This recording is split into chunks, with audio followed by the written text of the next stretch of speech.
راولي بیا هغه سي الله ورسره وکړي چې د څنګه پر چا باندې خندلي وو. یعنی عایشه صدیقیه فرمایي څه زنانې ناستې یو سړی تیریږي هغه ګوډ یا ړوند یا شل دی زنان ورباندې وخندل بیا بعضې زنانې الله هغه سي کړلې چې څنګه پر چا باندې خندلي ولو. نو په کار دا د عزیزانو چې څوک پر چا باندې عزیزان بی عایشه صدیقیه رضی الله تعالی عنها سره روایت دی فرمایي چې یو سړی تیرېدی څه زنانې ناستې وي دا سړی چې تیرېدی بیا دا ناستې چې کومې زنانې وې هغو ورباندې وخندل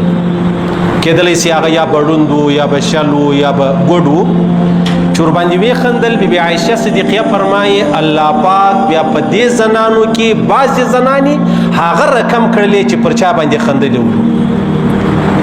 یعنی چې پر چا یې خندلې وو الله رب العزت هغه سې کړلو لکه چې څنګه پر چا باندې خندا چې ده هغه کړې وه. دا زموږ په ژوند کې عزیزانو یو ډېره لویه خبره ده او زموږ د ژوند یو ډېره لویه حصه ده چې پر موږ باندې نیم ژوند په خندا تیر سلو. پر موږ باندې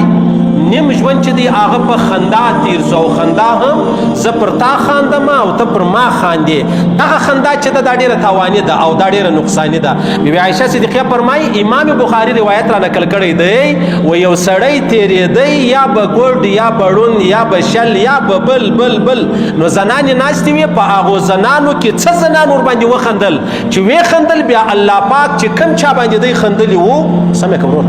اوله سره درته وایي وختي نه راځي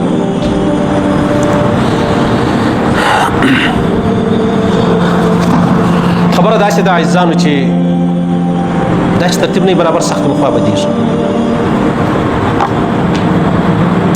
خبره داسې ده عزیزانو چې زما او ستا نیم ژوند په خندا تیر سولو. زه پر چا خاندم هغه پر چا خاندي ته پر چا خاندي او ما او تا دواړه پر چا خاندو. د دې خندا دومره لوی تاوان دی عزیزانو چې کله کله یو سړی پر چا وخاندي الله رب العزت هغه ازمایش هغه امتحان پر راولي بیا هغه سي الله ورسره وکړي چې د څنګه پر چا باندې خندلي وو. یعنی عایشه صدیقیه فرمایي څه زنانې ناستې یو سړی تیریږي هغه ګوډ یا ړوند یا شل دی زنان ورباندې وخندل بیا بعضې زنانې الله هغه سي کړلې چې څنګه پر چا باندې خندلي ولو. نو په کار دا د عزیزانو چې څوک پر چا باندې خاندي نه. پیغمبر علیه الصلاة والسلام مبارک فرمایي چې تاسو د چا په غم خوشحاله کیږئ مه د چا په مصیبت باندې خوشحاله کیږئ مه. ولې مه خوشحاله کیږئ؟ پیغمبر علیه الصلاة والسلام مبارک فرمایي الله پاک به و دې سړي ته امان له هغه مصیبت ورکړي او تا به په دې مصیبت باندې مبتلا کړي.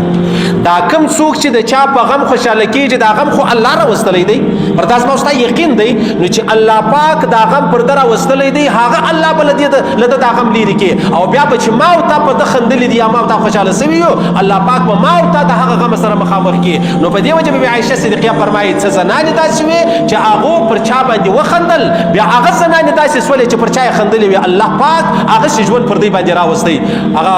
داود علیه الصلاة والسلام غالبا فرمایي مصنف ابن ابي شیبه روایت را نقل کړی دی وایي تاسو پر چا باندې خاندئ مه که ګوډ دی که ړوند دی که شل دی که کوڼ دی که پلانی خانده مه. ولې ورباندې خاندې مه؟ وایي هغه وجه دا ده چې دا ته پر چا باندې خاندې د دې بیا عیني هغه مقصد دی چې دا کوم چا جوړ کړی دی څنګه یې جوړ کړی دی. یعنی یو مناره ده زموږ د مسجد دا چا جوړه کړې ده نو که یو سړی ورباندې وخاندي نو دا پر د مناره خاندي که پر هغه استاز خاندي چې چا جوړه کړې ده کوم مستري جوړه کړې ده پر هغه باندې خاندي. نو داسې حضرت داود علیه الصلاة والسلام فرمایي که ته پر چا باندې خاندې چې دا څنګه ګوډ دی یا ړوند دی یا شل دی یا ګونګی دی یا پلانی یا پلانی نو دا په اصلي حقیقت کې پر الله خاندې چې الله پاک دا تا څنګه سړی جوړ کړی دی یا څنګه شی دی جوړ کړی دی. پوه شوې په دې خبره باندې؟ بیا عبدالله بن مسعود فرمایي رضی الله تعالی عنه وایي که چیرې ما یو سړی ولیدی یوه وزه یا میږه ولاړه ده او دی پروت دی بیا برای راست هغه شیدې چې دي هغه په خوله ځینې خوري وایي زه نور باندې خاندم. ولې نور باندې خاندم؟ وایي الله پاک په ما هم دغسې کې لکه چې څنګه دا سړی پروت دی نو په کار دا ده دا شیدې سړی راولوشي بیا به لوشي په یو ګلاس په یو لوټه کې په یو کټوري کې سړی څښي یا دی ورته بیده دی او بیا هغه شیدې چې کومې دي هغه برای راست د خپلې خولې ته راجاري کړي دي مطلب دی یې خوري. عبدالله بن مسعود فرمایي زه نور باندې خاندم. ولې نور باندې خاندم؟ په دې وجه نور باندې خاندم چې الله پاک په ما هم دغسې کې. پوه شوې؟ عبدالله بن مسعود فرمایي زه پر سپي باندې نه خاندم. ولې نه خاندې؟ وای الله پاک ته څه زور غواړي الله پاک ته څه زور غواړي ګوندې ما هم دغسې کې نو په دې وجه بیا عایشه صدیقه فرمایي وای دغه څه زنانې داسې وې چې پر چا یې وخندل بیا الله پاک هغه زنانې هغسې کړلې چې پر چا یې څنګه خندلې وو پر څه شي خندلې وو الله پاک هغه ځای ته راورسولې هغه یو عالم دی علامه زمخشري ډېر عالم تېر شوی دی حافظ فضل صاحب رحمه الله په ګوډۍ بلۍ دی په پښه باندې ګوډ و دی وایي زه کوچنی وم نو بیا یوه مرغۍ چې د هغه د دیواله په یو چون کې وه په یو غاره کې وه ما یې پښې ته سپڼسۍ یا رسۍ یا هر شی چې بولې وراچولې وه نو ما راکشوله ول زما مور پر ما باندې غږ وکړي چې دا مرغۍ به پښه ور ماته کړې خدای دې ګوټ کړه دا څه کوې دی وایي تقریبا 40 کاله بعد زه ګوټ سولم چې ګوټ سم ما خو ویلې زما مور و ما ته دا بددعا کړې وله زما مور و ما ته دا بددعا کړې وله کله کله عزیزانو زموږ په ژوند کې داسې پیښیږي د چا پښه ماته شي د چا لاس مات شي څوک په سترګو نه ویني څوک ورباندې وخاندي بیا یو داسې مور الله پاک یوه ورځ راولي بیا یو میاشت 2-3 یا ورځ 2-3 دی په پښه باندې ګوټ شي په لاس باندې شل شي په سترګو باندې نابینا شي دا ولې دا وجه دا د الله رسول دا بی عایشه صدیقه فرمایي څوک پر چا باندې وخاندي بیا الله پاک هغه حال پر د باندې راولي هغه غم پر د باندې راولي نو لهذا پکار دا د څوک پر چا ونه خاندي صحیح سلو موږ خو پر چا باندې خاندو بیا که یو عامه خندایي مجلس دی ګپه د بانډار دی پروا نه لري یا و چاته په کم نظر باندې قتل او بیا ور باندې خندل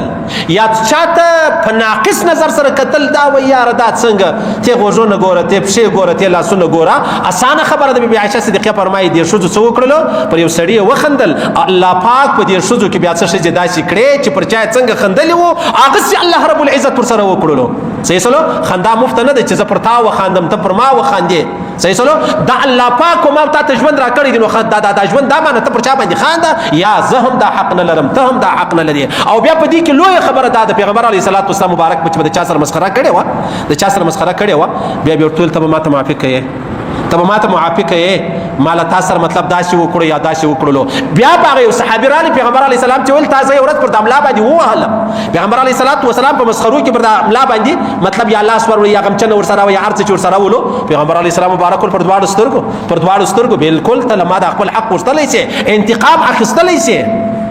پیغمبر مبارک چې ملا ورته راوګرځوله یا دی رالی شاته نو پیغمبر علیه السلام ته یا رسول الله تا چې زه وهلم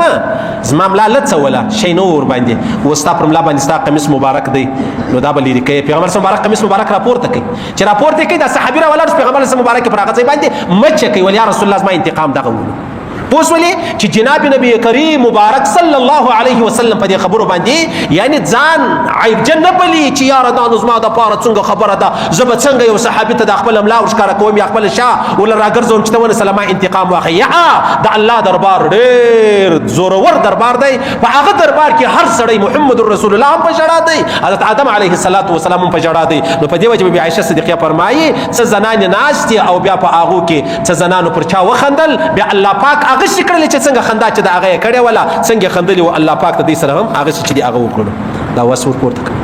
د مابینځ بټنانو کې وپورته څنګه د مابینځ بټنانو کې وګوره دا موږ دونه ستړي کې چې بیا پر ځان راځي خیر دا خبره ختمه شوه